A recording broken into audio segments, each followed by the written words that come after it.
Something a little bit different for you all today. Fantasy Flight Games reached out to me to ask if I wanted to preview some cards from the new Star Wars Unlimited set. For those of you that aren't aware, Star Wars Unlimited, by the way, this wasn't sent to me by them. This is just a box that I got it from my local retailer. I haven't opened it yet. Anyway, Star Wars Unlimited is the new Star Wars card game that is going from strength to strength. Secrets of Power is its 6th set, and with it comes some new mechanics, and they've given me some cards to show those things off to you today. Hashtag not sponsored, but hashtag is a free preview. Remember, I am actually a bit of a noob. I've played quite a bit of Star Wars Unlimited, but not to any high level, so I may get some of this stuff wrong. I've got 3 cards that start with a common. Consular Cruiser is a 5-cost green 4/5. It's a Republic vehicle and transport, but most importantly, it's a Sentinel. If we're honest, I don't think Consular Cruiser is going to light up any construct formats right now, but it's a pretty solidly statted Sentinel creature for limited. Also, I think this is the first time we've seen a Republican cruiser in the game. Obviously, it's a bit of an iconic ship from the prequel trilogy, so it's pretty cool to see. Diplomatic Immunity is pretty exciting. It's an uncommon. It's a 2-cost blue-white. That's Vigilance and Heroism to those of you that actually want to know the names of the aspects in the game. And this is an upgrade card, so you place this onto one of your existing units. The attached unit gets +2/+2 down here. Its power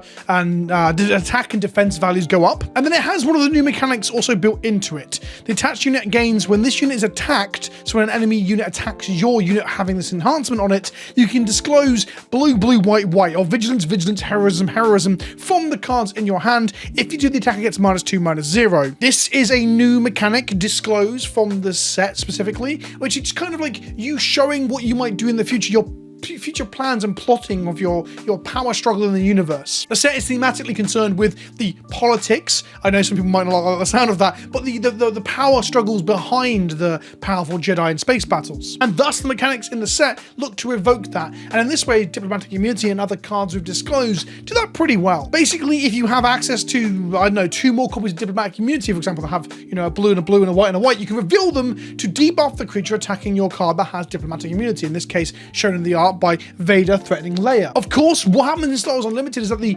combat is, it's not I go, you go, I don't attack with the white creatures, then pass to you, attack with all of yours.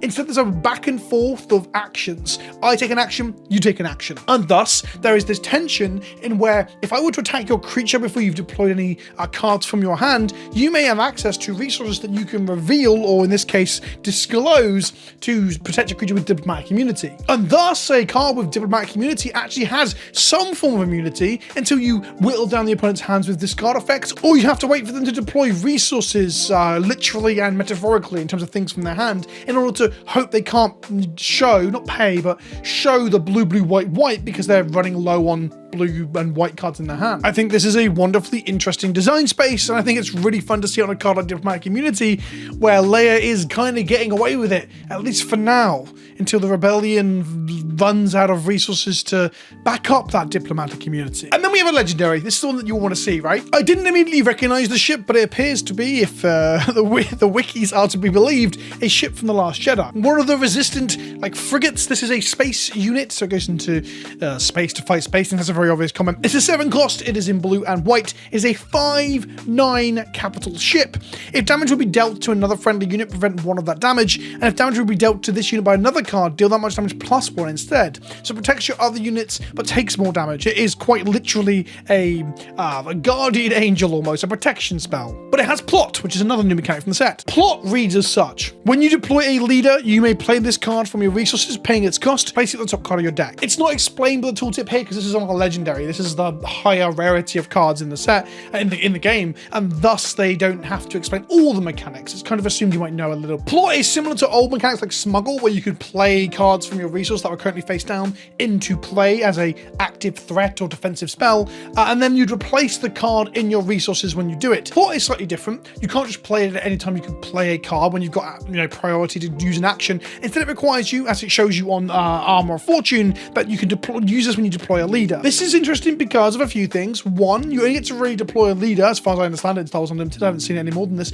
once per game. So when you reach 7 resources, you can deploy your commander, and then you can pump out a vigil alongside it. The commander deployability Kenobi is a thing you can take as an action that doesn't cost you anything. And then, like I said earlier, with Star Wars Unlimited, there's this interesting tension where you've got you go single action as opposed to whole turn, and thus deploying your leader onto the board to pass back to your opponent to then kill them with a kill spell or attack them with a large threat can be a problem. And thus you want both ways to protect your commander and ways to compress all your actions into like one action or multiple actions into one action to get a better action economy than your opponent. And thus the plot mechanic allows you to do that. Now, Vigil is a 7 cost big spaceship, which isn't necessarily that easy to deploy and win within constructed Star Wars Unlimited, but this card is...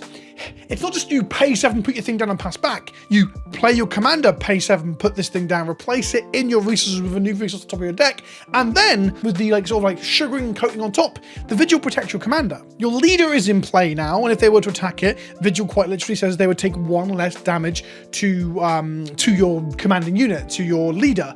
Or, of course, they can attack Vigil itself, but it's got a 9 backhand, and it does take additional damage, but then they've used their action to attack Vigil, and now your commander is reasonably safe. You can play other cards like Sentinels, for example, to protect it. I don't know how constructed playable this really would be, because getting to 7 and waiting to deploy your leader till 7 is a bit of an ask, but it does have a cool utility protection element to it. Big shout out to Fantasy Flight Games for sharing these things with me. I love what you're doing with the game. I really, really like Star Wars Unlimited. If you like these previews or like the look of the game or want to see some more Star Wars Unlimited stuff, or just talk about it, tell me in the comment section below.